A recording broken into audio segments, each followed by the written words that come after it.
Olá, sejam todos bem-vindos à nossa Escola Bíblica Dominical. É um prazer tê-los aqui novamente. Chegamos à aula de número 11. A realidade do milênio é o título da nossa aula de hoje. Ah, veja, a aula 11 está baseada no capítulo de número 20. O capítulo 20 ele será estudado nesta aula e na próxima aula. Hoje nós vamos do versículo 1 até o versículo 6 falar sobre o milênio, antes do milênio e o milênio, e na próxima aula, versículo 7 até o versículo 15, o momento depois do milênio. Tudo bem? Bom, se estamos no capítulo 20 de Apocalipse, você precisa saber que este capítulo possui duas características que o tornam um pouco diferente. Primeira característica, essa é uma das passagens mais conhecidas do Apocalipse. E nós sabemos que quando um texto é por demais popular, ele acaba sofrendo o problema do desprezo literário ou da falta de habilidade interpretativa, porque ele se torna muito comum. As pessoas já vão com seus pressupostos, sabendo que o texto fala, isso dificulta um pouco. O segundo problema é, em decorrência disso, por causa disso, por ser talvez a passagem mais conhecida do livro, a mais comentada e a mais falada, essa passagem, o capítulo 20, possui muitas disputas teológicas inconclusivas. Então, são disputas teológicas em torno da interpretação do capítulo 20. Esses dois aspectos são complicadores e podem dificultar o nosso estudo e nosso aprendizado. Pode ser que, ao estudar o capítulo 20, você pare e diga, olha, eu achei diferente ou pensava diferente. Então, o que eu quero fazer? Eu quero dividir a aula em 3 partes, apresentar a você, na primeira sessão, as principais interpretações e de onde saem, então, as ideologias. Na segunda parte, eu quero fazer mais uma leitura exegética com você. Qual é a função deste milênio a partir do versículo 1 até o versículo 6. E na semana que vem a gente avança, tudo bem? A gente cobre o versículo 7 até o versículo 15. Então, essa divisão, ela visa nos auxiliar, e aí eu encerro com uma aplicação. O que esse trecho tem para nós como aplicação possível, ok? Bom, se você não lembra o que é uma ideologia, eu indico que você volte a assistir a aula de número 1. Na aula 1 eu explico o que é ideologia na literatura apocalíptica, tudo bem? Aqui a primeira sessão, eu vou falar bastante sobre ideologias apocalípticas, ou quais são as principais interpretações sobre Apocalipse capítulo 20. Bom, são 3, e eu quero apresentá-las a você aqui de forma bem sucinta. Essa imagem que eu encontrei na internet, ela é uma imagem que vai nos permitir perceber quais são as principais disputas teológicas sobre como o Apocalipse 20 deve ser interpretado. Se você quiser, você pode apertar um pause no vídeo, tentar ampliar a imagem. Eu quero passar por cada um desses quadros da imagem, apresentando essas características, então é só para você, talvez que já tenha visto ou não, você visualizar essa imagem. A minha apresentação sobre as 3 ideologias, ela se dará em ordem cronológica. Aquelas ideias que foram a primeira que surgiu e as outras que foram surgindo depois. São 3 ideias mais comuns que surgem, como você pode ver nessa imagem. Essa imagem para nós é muito útil, porque, por exemplo, a gente pode perceber nessa imagem que há divergências interpretativas. Eu não sei se você consegue observar, mas se, por exemplo, você reparar o pré-milenismo e o pós-milenismo e o amilenismo, elas têm nomes aí que só existe em uma ou só existe na outra. Então, pegando o exemplo aí para você, nós temos a Grande Tribulação, que aparece apenas na ideologia pré-milenista, só nela. O pós-milenismo não aparece Grande Tribulação e o amilenismo também não. Ou seja, esse ponto já é um ponto importante, essa imagem ela é muito indicativa. Quando alguém fala o que é a grande tribulação, a gente já sabe que a pessoa é pré-milenista. Tá, mas o que é pré-milenista? O que é pós-milenista? O que é amilenista? Todos esses três nomes, pós-milenista, pré-milenista e amilenista, são nomes dados às compreensões acerca deste milênio, desse texto bíblico que nós vamos estudar, Apocalipse 20, que trata sobre os 1000 anos de governo de Cristo. Eles são literais, são simbólicos, como acontecerá, o que vem antes, o que vem depois. Então, por isso que eu desejo começar explicando essas ideologias e depois avançar para uma segunda sessão, tentando compreender o propósito dessas semanas, o propósito exatamente deste milênio que está sendo apresentado aqui. Então vamos ao primeiro. O primeiro aí que aparece para vocês é o pré-milenismo. Deixa eu dar um zoom na imagem aí. O que é o pré-milenismo? Antes de explicar o que é o pré-milenismo, você perceba que existem duas compreensões distintas que se dizem pré-milenista. Eu estou lendo a imagem, se você puder ler comigo. A primeira é pré-milenismo pós-tribulação e embaixo pré-milenismo dispensacional pós-tribulação. Qual que é a diferença delas? Um fala que Jesus vem antes da grande tribulação e a outra fala que Jesus vem depois da grande tribulação. Essa é a divergência entre elas. Então, em uma possibilidade, a igreja passa pela grande tribulação, na outra a igreja não passa. Mas esse não é o nosso foco, falar sobre grande tribulação e sobre arrebatamento. O nosso foco é o milênio. E o que um pré-milenista pensa sobre o milênio? O que é o milênio para o pré-milenista? A visão pré-milenista, ela acredita que Cristo, quando ele retornar à Terra, ele vai destruir as forças do mal e vai reinar aqui neste mundo. Isso acontecerá por 1000 anos. Quando estes 1000 anos terminarem, Cristo então virá com o seu juízo, que é o fim da rebelião, destruindo definitivamente Satanás.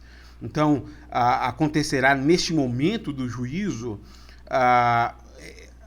o início dessa era futura. Então, essa é a ideia do milênio dentro da compreensão pré-milenismo.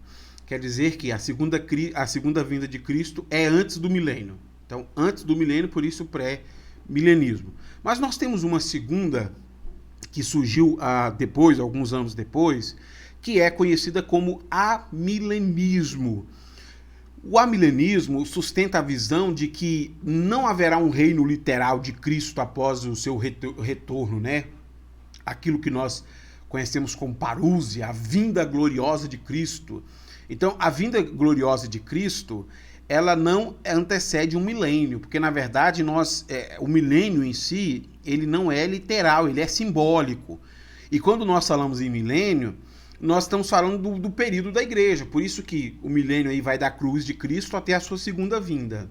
Então a compreensão amilenista pensa que esses 1000 anos não são literais, são simbólicos e dizem respeito a um momento depois da ascensão de Cristo aos céus até o seu retorno glorioso. Então, quando nós lemos Apocalipse 20, nós devemos lê-lo de maneira simbólica, descrevendo então a situação durante a era da igreja, o momento em que a igreja está vivendo é este momento do milênio, entre esses dois adventos, o primeiro advento de Cristo, quando ele subiu aos céus, lá em Atos, e o segundo advento, que é a sua segunda vinda.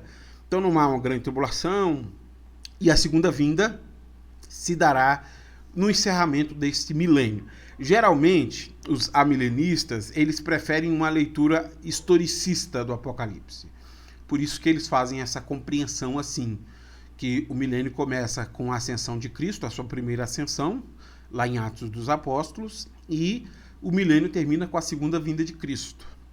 Nesse momento terminou, então, o milênio. Posteriormente surgiu uma terceira ideologia chamada pós-milenismo. O que é o pós-milenismo? O pós-milenismo, ele compreende que este período de 1000 anos, ele será um tempo de triunfo do Evangelho. Esse período será marcado pela paz, que logo em seguida a este momento nós teremos então a segunda vinda de Cristo e o juízo final. Então veja que o pós-milenismo pensa que a segunda vinda de Cristo só se dará depois. Então é importante perceber que nós temos mil anos sendo dito, por isso milênio, e há três interpretações que divergem sobre o que significa o milênio. A primeira que surgiu compreende que o milênio diz respeito a um governo de Cristo aqui na Terra, um governo literal. Ela diverge só sobre só sobre o arrebatamento e sobre a grande tribulação. A segunda ideologia, ela acha que o milênio é simbólico, então não há de fato 1000 anos, a igreja já está vivendo o milênio, e esse milênio vai encerrar com a segunda vinda de Cristo. E a terceira é o pós-milenismo, que acha que a segunda vinda de Cristo acontecerá depois desses 1000 anos. Mas qual dessas três está correta? É a pergunta que a gente deve se fazer, não é mesmo? Veja que interessante o comentário de Osborne acerca disso. As questões são complexas e não existe de forma alguma uma solução simples, reconhecendo, entretanto, a plausibilidade das outras opções. Essa questão não será resolvida até que os eventos finais ocorram de fato. Então, veremos quem está certo, entre aspas. Até lá, não devemos brigar com essas questões, mas ser como o ferro que afia o ferro, enquanto trabalhamos juntos pela causa do reino. O que o Osborne está fazendo neste comentário é se posicionando sobre isso. Ele é pré-milenista, ele acredita naquela primeira noção que eu apresentei a vocês, mas ele diz que existe uma certa plausibilidade nessas outras ideologias, pelo fato de que não aconteceu ainda, a segunda vinda de Cristo não ocorreu. Então é muito imprevisível tudo isso e não tem como resolver essas ideologias, porque os seus proponentes fazem leituras ideológicas, por isso que compreender ideologia foi importante na aula 0. Eles fazem leituras com seus pressupostos e logo você não consegue uma teologia que consiga um equilíbrio entre essas compreensões. Então a gente não tem como avançar nisso, nós não temos como achar uma solução. Qual é a certa? Não tem uma certa. Cada uma delas tem a sua compreensão e elas são plausíveis. Todos os estudantes de teologia preferem uma, sabendo que as outras não são anuláveis, elas são compreensíveis, porque elas se baseiam em compreensões bíblicas. Qual delas estará certo? Quando Cristo voltar a segunda vez, nós saberemos. Mas até que isso aconteça, são apenas ideologias aquilo que nós chamamos de apocalipsismo. Tudo bem? Então este ponto é muito claro para você. Porque às vezes eu vejo muitas pessoas tentando defender uma dessas ideias como se elas fossem as únicas plausíveis, ou como se todos os outros que tivessem essas outras compreensões estivessem equivocados quanto a isso. É um equívoco pensar assim. Bom, se nós não temos como avançar aqui, se ninguém consegue propor uma ideologia que resolva essa questão, e veja, a pessoa que acha que achou a solução, só achou para ela. Porque nós temos aí 2000 anos de história e não se chegou a uma conclusão sobre essa questão. Ela vira e volta, vai como uma questão de discussão e de disputa dentro da igreja. Isso não é saudável. Mas se nós não conseguimos chegar, então, à ideologia correta, se não existe uma ideologia que dê conta de todas essas nuances, nós conseguimos avançar em relação ao propósito. Mesmo que você leia simbolicamente ou literalmente, mesmo que você pense na grande tribulação ou não, ou no modelo historicista, o fato é que estes 1000 anos possuem um propósito, e nisso a gente consegue avançar. Qual é, então, o propósito desses 1000 anos que são ditos aqui na Bíblia? Isso, então, é um ponto que dá para a gente avançar, porque aqui é o que a Bíblia está dizendo. Para a gente poder compreender isso, eu vou para a segunda sessão, tentando apresentar a vocês o propósito, e aí eu quero pegar isso de forma muito específica na aplicação. Qual que é o propósito de Deus ter estabelecido 1000 anos nessa visão apocalíptica? O texto que nós vamos estudar então é Apocalipse 20, e veja que o texto está dividido de 3 maneiras. Do versículo 1 até o versículo 3, o que nós temos é o momento antes do milênio, esses acontecimentos finais que precedem o milênio. Do versículo 4 até o versículo 6, nós temos a apresentação do que vai acontecer no milênio, E do versículo 7 até o versículo 10, nós temos o momento que ocorrerá depois do milênio, que vai ficar para a próxima aula, tá bom? Então, a partir do versículo 7, a gente reflete na próxima aula. Vamos começar, então, com essa primeira parte do texto, do versículo 1 ao 3. Quais são os acontecimentos que se darão antes do milênio? Veja comigo. Então vi um anjo descer do céu, trazendo na mão a chave do abismo e uma grande corrente. Ele prendeu o dragão, a antiga serpente que é o diabo, Satanás, e o acorrentou por 1000 anos. E o anjo o lançou no abismo, e fechou, e pôs um lacre na porta, de modo que ele não pudesse mais enganar as nações, até que terminassem os 1000 anos. Depois disso, é necessário que ele seja solto por um pouco de tempo. Bom, esse mesmo anjo que vai aparecer lá no capítulo 9, para soltar as pragas de gafanhoto, e veja, ele aparece lá na cena com uma chave para abrir o abismo, e desse abismo permitir que os gafanhotos saiam trazendo a destruição. Mais uma vez este anjo desce, só que agora não é mais para abrir as portas do abismo, mas para fechar as portas do abismo.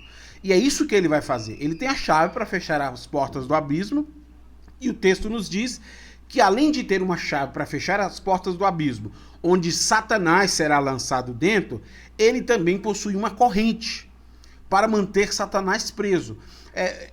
Pense num calabouço. Ele está descrevendo mais ou menos a imagem de um calabouço, onde você tem uma prisão interna, subterrânea, você tem correntes presas no pulso do preso, amarradas à parede ou ao chão. Essa ideia que ele vai dizer, que Satanás vai ser preso e este anjo que abriu o abismo agora vai fechar com Satanás preso ali dentro.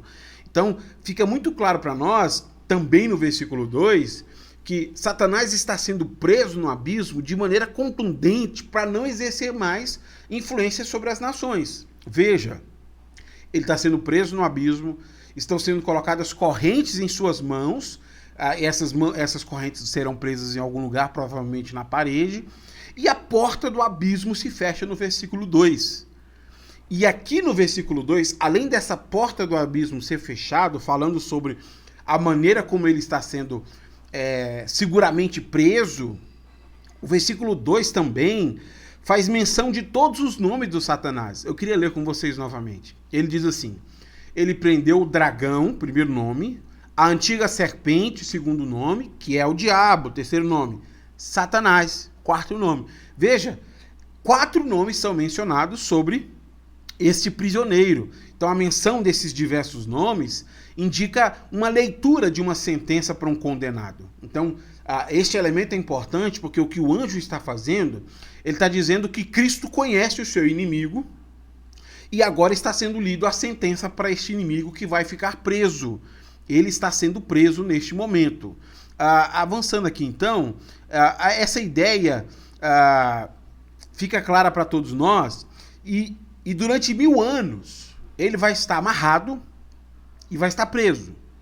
Aí você deve perguntar, tá, mas estes 1000 anos são literais ou esses 1000 anos são simbólicos? A resposta é, depende da ideologia que você pretende defender.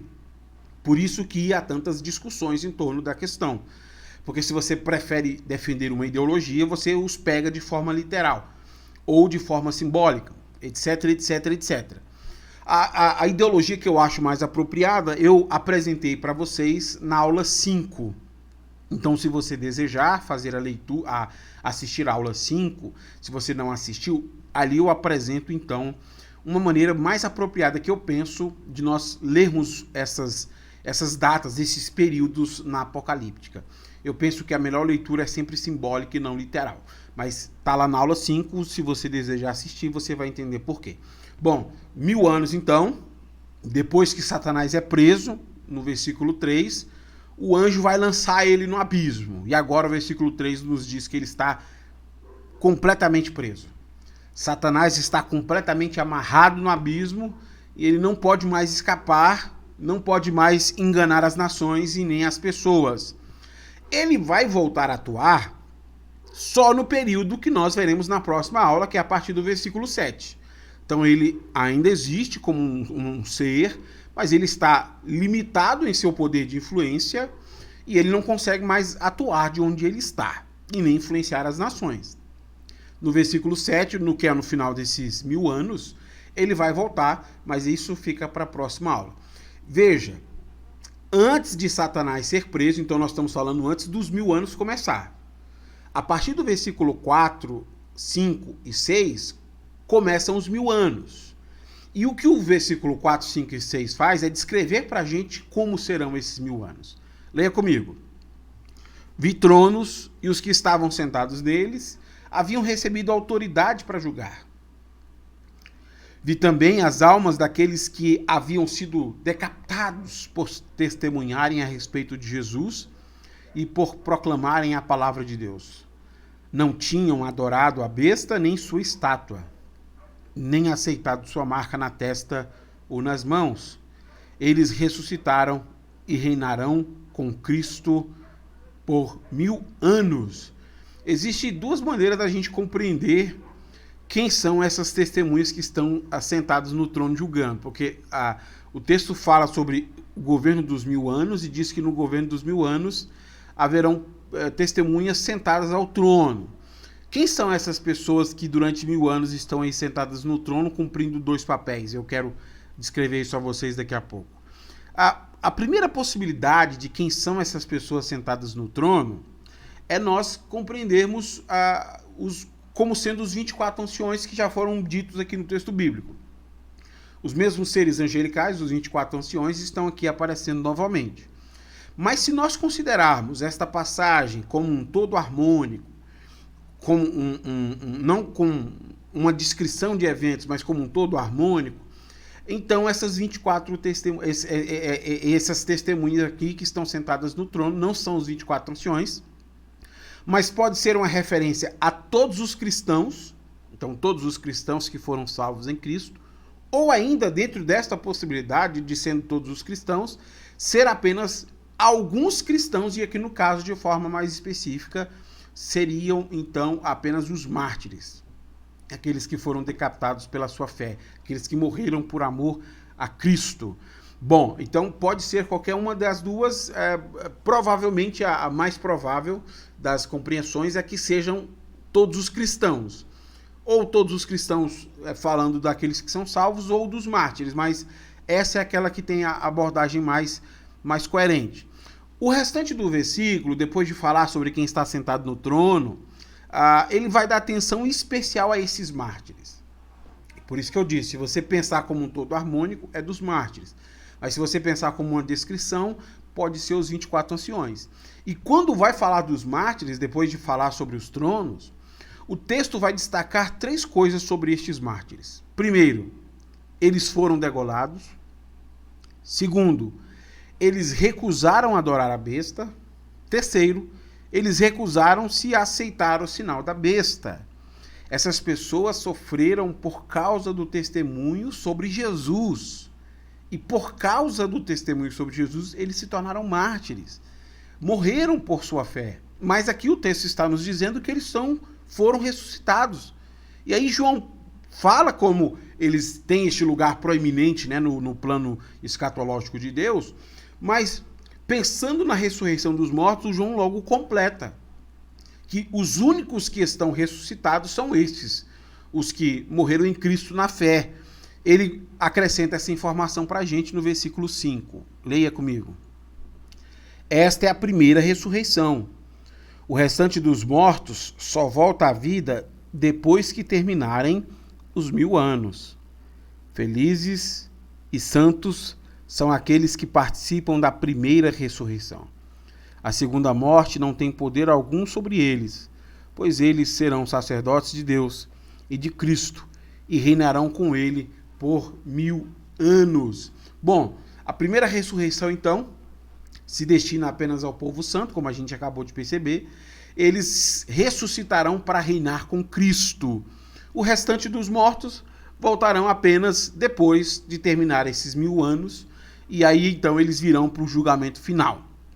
Logo em seguida, João nos apresenta então 3 características daqueles que participaram da primeira ressurreição. Eles não só têm 3 características que o levaram ao seu martírio, como eles também possuem 3 características durante os 1000 anos. Né? Então, essa associação é muito clara no texto. Primeira coisa, a segunda morte não tem poder mais sobre essas pessoas. Eles morreram uma vez pelo seu martírio e pela fidelidade a Cristo, isso não acontecerá novamente. Segundo, eles serão sacerdotes de Deus e de Cristo nesse governo. Então, no governo dos 1000 anos, eles ocupam um papel sacerdotal muito importante. E terceiro, eles reinarão com Cristo durante os 1000 anos. Então, terão uma representação governamental aí no reinado de Cristo.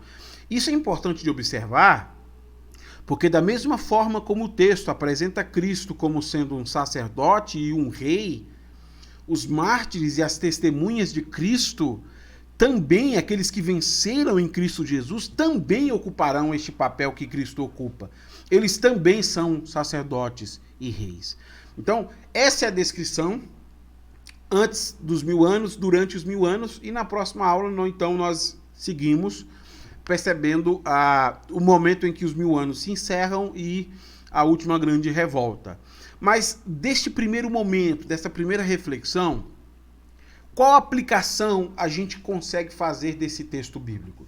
E eu acho que é aqui que está focado o propósito dos 1000 anos, que às vezes a gente perde em discussões sobre o milênio. Eu queria fazer então essa aplicação e encerrar aqui. Para algumas pessoas, nem mesmo o reinado de Cristo de 1000 anos será suficiente para convencê-los a viverem em retidão. A passagem que nós estudamos hoje revelou que todos os habitantes da terra estão vivendo o reinado de Cristo de 1000 anos. Todo mundo está vivendo o reinado de Cristo de 1000 anos. Agora, é interessante observar que quando Satanás é solto, depois desses 1000 anos, quer sejam simbólicos ou literais, muitas pessoas que estavam sob o governo de Cristo se juntarão a Satanás mais uma vez e farão rebelião contra o próprio Deus. Esse é o versículo que nós vamos dar na semana que vem, mas ele deixa claro o propósito dos 1000 anos. Leia. Quando terminarem os 1000 anos, Satanás será solto da prisão e sairá para enganar as nações, porque antes ele não estava enganando, ele não tinha esse poder de influência. Gog e Magog em todas as extremidades da terra. Ele as reunirá para a batalha, um exército poderoso, incontável, como a areia da praia. Este talvez é o propósito mais sublime para os 1000 anos. Comprovar a necessidade do castigo eterno. Para algumas pessoas, nem mesmo esse período vivendo sobre o governo de Cristo de 1000 anos é suficiente para que elas percebam o quanto elas precisam ser íntegras e fiéis à aliança com Deus. Ao primeiro afeto de Satanás, essas pessoas simplesmente abandonam o período de governo de Deus. Isso é chocante. Existem pessoas que vão abandonar o governo de Cristo a qualquer proposta do diabo. Não há quem as convença a viver em retidão. E essa é a aplicação que eu estou fazendo. Para algumas pessoas, nem mesmo o reino de Cristo de 1000 anos será suficiente para convencê-las a viver em retidão.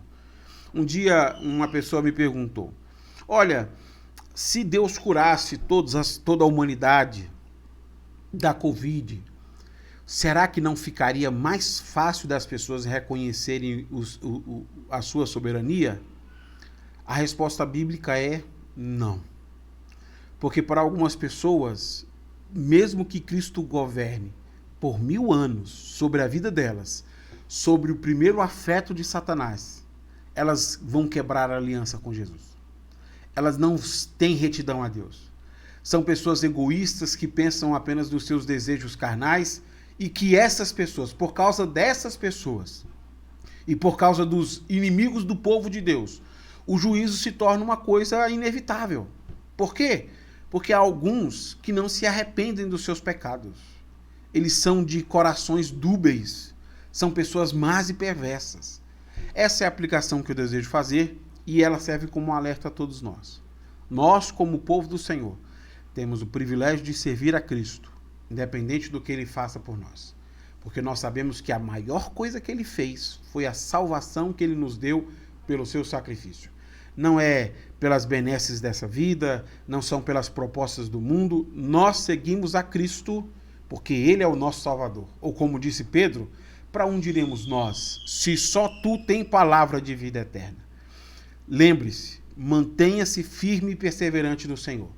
Não se deixe levar pelas ciladas e armadilhas do inimigo, porque o diabo é astuto e tentador. Mas, com a graça de Deus, nós vamos perseverar na salvação que o Senhor tem nos alcançado em Cristo Jesus. Que Deus abençoe sua vida. Semana que vem eu aguardo você para que a gente avance, então, a partir do versículo 7 e continuar com o nosso estudo bíblico. Até a próxima.